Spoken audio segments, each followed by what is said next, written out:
बहुत ऐसे आशीष दे कि आप उसके वचन में बढ़ते जाएं और उसके प्रेम में बढ़ते जाएं। आज का वचन है लूका रचित सुसमाचार उसका 15 अध्याय उसका 24 वचन है और यहाँ पर इस प्रकार लिखा हुआ है, क्योंकि मेरा ये पुत्र मर गया था फिर जी गया है, खो गया था अब मिल गया है, और वे आनंद करने लगे। यहाँ पर एक घटना है, उड़ाऊ पुत्र की घटना, जिसे आप लोगों ने बहुत बार सुना भी होगा। और यहाँ पर यीशु मसीह इस दृष्टांत के द्वारा हमसे कुछ बातें करना चाहते हैं।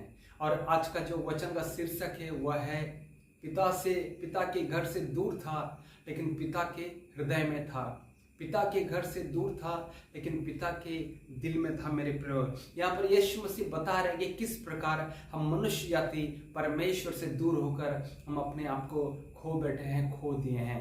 और यहाँ पर यीशु मसीह इस दृष्टांत को बताने के लिए यीशु कह रहे हैं कि किसी मनुष्य के 2 पुत्र थे और उनमें से छोटे ने कहा कि पिता, जो कुछ भी संपत्ति जो मेरा हो वो मुझे दे दीजिए। और उसके पिता ने उनको अपनी संपत्ति बांट दी, ऐसा लिखा हुआ है। और बहुत दिन नहीं हुआ कि वो छोटा बेटा, जो छोटा पुत्र था, वह सब संपत्ति को इकट्ठा कर दूर देश को चला गया और अपने सारी संपत्ति को कुकर में उड़ा दिया। हमारे जीवन में भी ऐसा होता है कि हम जो आशीष को कमाए नहीं है, जो आशीष हमारा ओरिजिनेटेड नहीं है, जो परमेश्वर की ओर से आती है, उससे हम घोषणा करते हैं कि मेरा अपना है।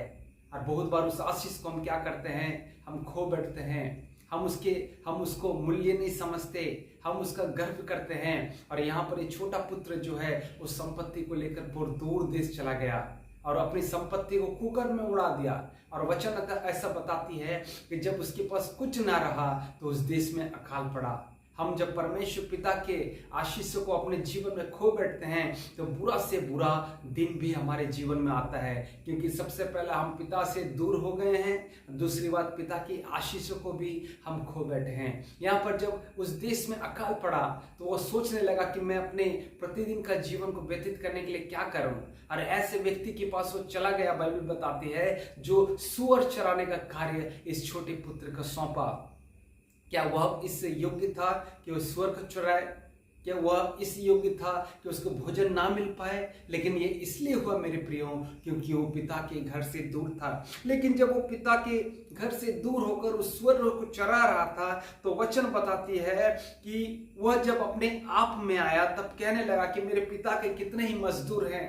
उसका चेतना फिर आया, उसका कॉन्सेंस जो है फिर से लौट आया कि मेरे पिता के घर में कितने ही मजदूर हैं जिनको जरूरत से ज्यादा भोजन मिलती है, और मैं क्यों यहाँ भूखा मैं मर रहा हूँ।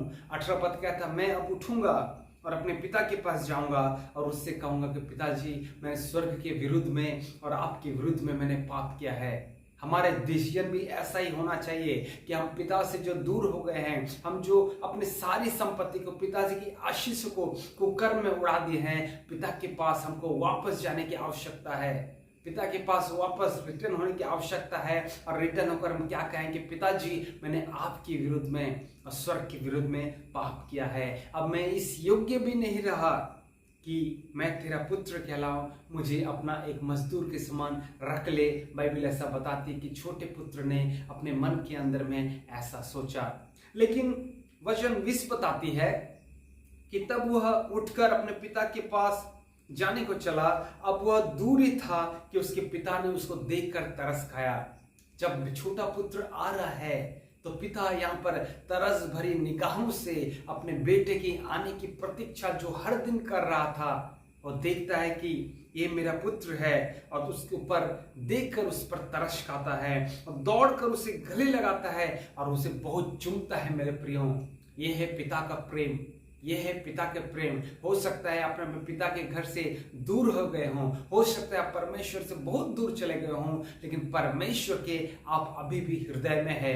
हृदय में होने का अर्थ यह है कि परमेश्वर अब भी आपको समय देता है, मौका दे रहा है और आज भी अपेक्षा कर रहा है, आज भी वेट कर रहा है कि संसार के बनाए हुए लोग जो परमेश्वर से दूर हो गए हैं और परमेश्वर के पास फिर आए। मेरे प्रियो, और वचन बताती है कि जिस प्रकार पिता उस छोटे पुत्र के लिए दिन और रात देखता रहा, दिन और रात इंतजार करता रहा, यहाँ पर परमेश्वर भी वैसा ही इंतजार कर रहा है। और जब पिता ने देखा तो उसका चूमा, उसको गले लगाया और कहा कि पिताजी, और छोटे पुत्र ने कहा पिताजी, मैंने स्वर्ग के विरुद्ध में और आपके विरुद्ध में मैंने पाप किया है, अब मैं इस योग्य नहीं रहा कि मैं आपका पुत्र कहलाऊं।